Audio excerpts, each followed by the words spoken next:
नमस्कार, जय महाराष्ट्र. टेमघर पाईपलाईन नाका ते भादवड सोनाळे रस्ता, हा रस्ता कशा प्रकारे आहे आपण बघत आहात. वारंवार महानगरपालिकेला आम्ही पत्रव्यवहार करतो की आम्हाला चांगल्या क्वालिटीचे रस्ते द्या, किंवा जे रस्त्यांवरती खड्डे पडलेत ते ताबडतोब बनवा. सध्या गणपतींचे सण आहेत आणि वारंवार पत्रव्यवहार करूनसुद्धा आपण कोणत्याही प्रकारे रस्ते बनवत नाही आहेत.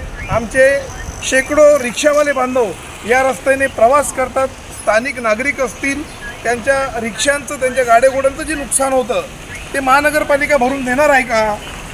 माझी महानगरपालिका प्रशासनाला विनंती आहे की रस्ते ताबडतोब बनवा, अन्यथा मोठं जनआंदोलन भिवंडी महानगरपालिकेच्या विरुद्ध करण्यात येईल. याची आपण गंभीरतेने दखल घेऊन रस्ते आम्हाला ताबडतोब बनवून द्यावी अशी विनंती मी महानगरपालिकेला करत आहे. जय हिंद.